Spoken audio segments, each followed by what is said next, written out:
masjid ini didirikan kurang lebih tahun 728 Hijriah.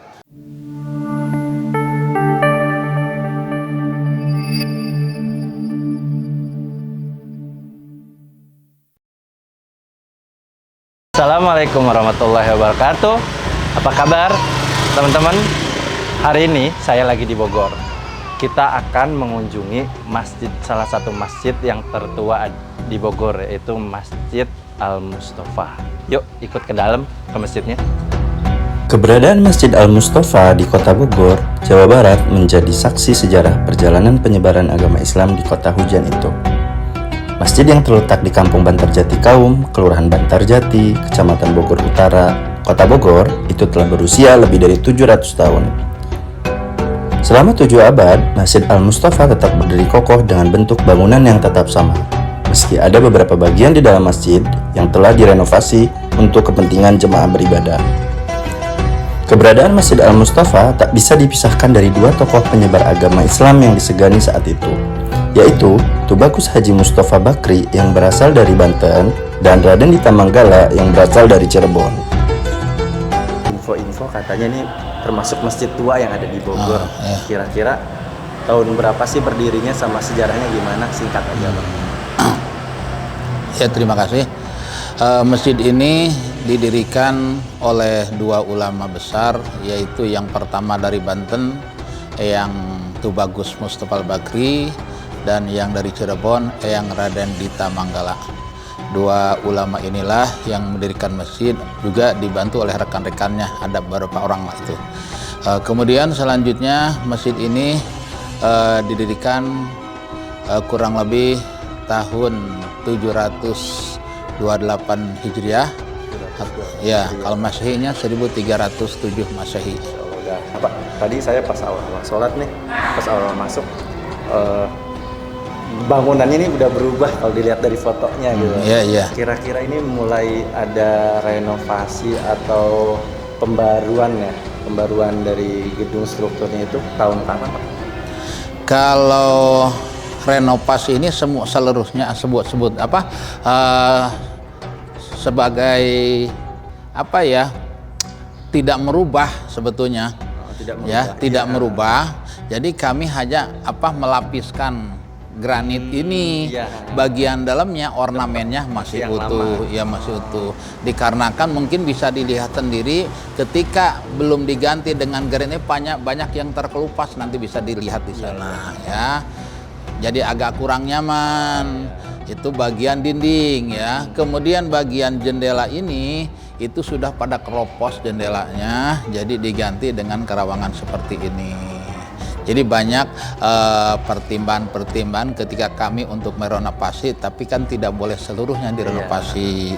Jadi kami hanya ingin memperindah, memperbagus supaya jamaah ini bisa nyaman untuk melaksanakan kegiatan. Alhamdulillah emang ketika pas ada perubahan ini, jamaah sholat maghrib biasanya paling sampai sini, sekarang alhamdulillah sampai pintu. Wah, Masya Allah, sampai belakang ya? Ya, sampai pintu. Kemudian tadi kenyamanan. Kemudian masalah pintu tadinya di sini, Kang. Pintu di sini kemudian dipindahkan ke sana. Kenapa dipindahkan ke sana? Karena ketika sholat maghrib banyak jemaah yang sudah ke sana, yang masbuk pada masuk di sini nggak bisa jadinya. Jadi ini ditutup, diganti ke sebelah sana. Itu aja. Tadi kan ada jendela, tembok ya, Pak. Ini saya lihat tiang-tiang dari yang lama yang dirubah. Iya. Kalau dirubah tiang-tiang ini enggak kan? Tetap tidak akan gimana-gimanakan kalau tiang-tiang. Berarti tetap pondasi tiangnya tetap yang lama ya. Kelihatan maksudnya kalau dari pinggiran ini masih baru gitu ya. Kelihatan ya zaman sekarang gitu ya modelannya. Nah, kalau tiang ini memang kelihatan dari lama gitu ya, Pak ya. Walaupun hanya dicat ulang gitu ya.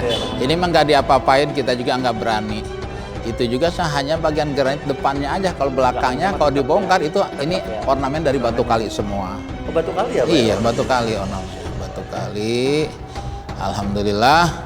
Pokoknya kami sendiri tidak untuk merubah seluruhnya dah ya, karena terkait dengan cagar budaya itu. Oh, termasuk cagar budaya, cagar Pak, budaya yang emang ditetapkan oleh pemerintah tahun 2011. 2011 ditetapkan jadi cagar budaya. Cagar budaya. Ini Pak, tadi sekilas saya lihat ada Al-Qur'an yang di situ itu. Itu Al-Qur'an yang dikasih kotak itu tuh apa Pak? Quran apakah emang hal dari zaman dulu atau emang kenapa gitu? Kenapa dikotakin? Salah satu peninggalan sepuh kami yaitu Al-Qur'an, yang mana Al-Qur'an ini bisa menjadikan satu jadinya satu bukan tontonan bukan pertunjukannya, jadi dorongan warga sekitar khususnya ataupun di luar Bogor untuk melihat, yaitu bisa disebutkan salah satu keunikannya. Ya. Boleh, mangga, ayo silakan, ayo. Keunikannya Pak ya? Ya, keunikannya salah satu di Masjid Al-Mustafa yaitu Al-Qur'an. Keunikannya apa Pak? Nah, apakah dari kertasnya? Bisa atau dilihat nanti. Apanya Pak? Bisa dilihat. Oh iya. Ini Al-Qur'an ini sepenglihatan saya, ini keunikannya kalau saya tidak ada halaman, tidak ada juz. Ini tulisan tangan. Tulisan tangan. Kemudian yang keduanya bisa serapi seluruhnya. Iya, makanya. Itu. Ya, jadi disebutkan keunikan. Kemudian yang ketiganya ini salah satu bagian depannya jilidnya dari kulit. Dari kulit apa Pak? Ya. Dari kulit, bilangnya sepuh kami dari kulit, ya. Alhamdulillah udah diteliti, emang udah ratusan tahun juga. Kemudian sudah dikasih sama dari kuliahan dari Jakarta ini supaya untuk tidak terkena hama. Biar nggak lembab. Ya, gitu. Kemudian yang berikutnya ini khutbah. Buku khutbah yang saat ini emang masih dibaca ketika kebetulan pas khotibnya membacakan khusus bahasa Arab. Di sini kita pakai dua versi. Ada bahasa Arab, ada bahasa Indonesia. Dulunya emang bahasa Arab semua, tapi kurun waktu perubahan. Jadi pada masyarakat sini juga yang pengen diterjemahkan gitu. Oh, jadi yang buku kecil ini buat khutbah ya? Ya, kita buka aja nggak apa-apa. Boleh Pak? Boleh. Punya wudhu ini. Iya, masih ada.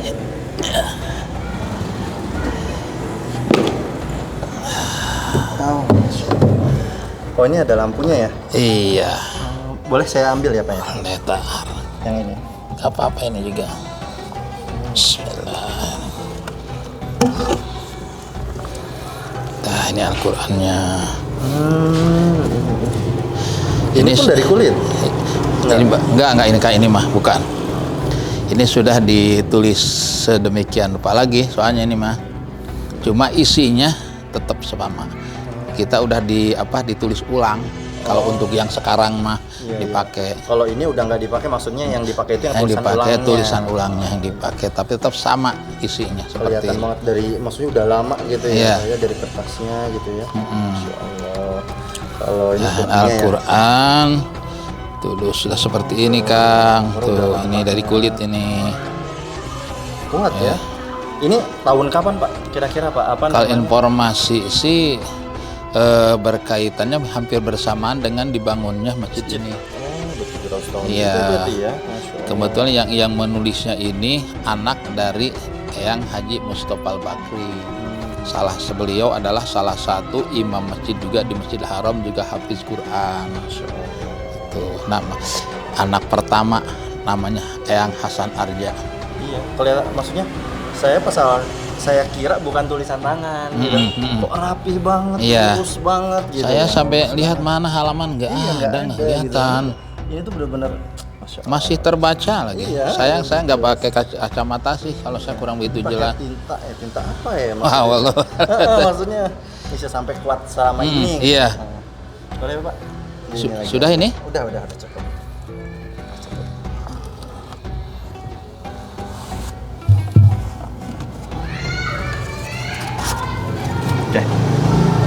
Ini hal yang unik ya. Iya. Nggak akan bisa lepas dari identitasnya masjid. Iya. Kalau ini Pak, tadi ada bahasanya air yang dari air gunung langsung itu masih ada? Bukan air gunung, tapi airnya dari mata air.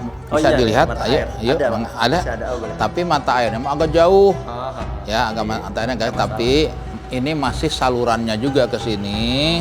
Itu bisa dipakai untuk berwudu, khususnya pakai minum pun tidak usah perlu disaring lagi, tidak Langsung usah ya, dimasak lagi. Saya sendiri udah konsumsi udah hampir setahun ini, alhamdulillah. Baru tahu setahunnya karena apa? Ada orang luar kesini ngobrolin sama saya bahwa Pak, air ini bisa diminum tanpa dimasak.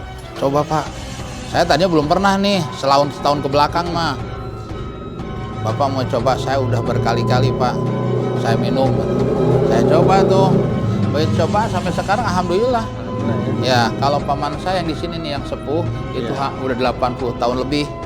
Itu di samping mandi jam 2 malam pakai air ini. Juga minumnya, konsumsinya air ini. Mata airnya daerah mana Pak? Kalau mata air masih wilayah sini juga, tapi cuma kurang lebih kurang lebih dari sini 300 meter dari masjid ini. Habis termasuk nggak habis. Salah satu keunikan air inilah yang belum pernah namanya surut. Iya. Ya, dari saya belum lahir lah. Dari saya belum lahir, dari orang tua belum lahir juga, ini tetap air belum pernah berhenti sampai saat ini. Ini termasuk tembok lama ya Pak? Nah, tembok ini makanya nih suka Yang terkelupas. lamanya. Ya, suka terkelupas begini. Mana lagi? Yang sini-sini ini yang lama. Ini lamanya yang bagian bawah aja, sampai setengah badan aja. Setengah badan kalau Ya, waktu saya kecil cuma segini, ini rata ke sini. Ini pekarang bisa kelihatan ke sana. kebuka gitu. Ya. Kalau Tuh. yang ini termasuk lama. Oh, ini mah baru. Baru ya? Ini mah. Ini. Cuma ini setengah badannya ke sana terus muter. Oh, jadi muter ya? Ya, ini ke atasnya nggak ada. Ini pas tengahnya ini pakai pintu lagi di sini pas tengah ini waktu kecilnya. Pintu 2 gini. Jadi ketika kalau sudah sholat isya, ini ditutup pintu ini. Dulu zaman pintu kayu. Pintu kayu yang buka 2 gitu. Ya, dulu 2. Nah, ini pas tahun 1900-an ini mah, 1990-an. Ini pas dibongkarnya nih jadi pintu biasa. Jadi pintu terbuka begini aja. Nah, ini tahun 2000-an. Ada masukan ke sini. Ada seseorang warga kita yang istilahnya bermukim di Arab jadi TKI. Nah, diberikan kepercayaan majikannya supaya istilahkan dia bersedekah untuk mohon dibikinkan masjid, katanya. Alhamdulillah diselesaikan. Ya. Oke Pak, pengen tahu dong yang air yang Ayo, tadi itu. ayo. Ini alhamdulillah dapat bantuan dari Pak Bima 125 juta ya ini. Berarti ada penampungan airnya Pak? Ada. Langsung. Ya, ada. Dari mata air disalurkan ke penampungan bak besar. Nah, ini airnya sini. Penampungannya berarti di atas ya Pak? Penampungannya pertama di sini, terus pakai toren. Oh, toren ya. Ya, di sana ditampung sama dua tangki. Baru dari dalam tangki masuk ke sini. Jadi dua kali penampungan Iya, ya? iya.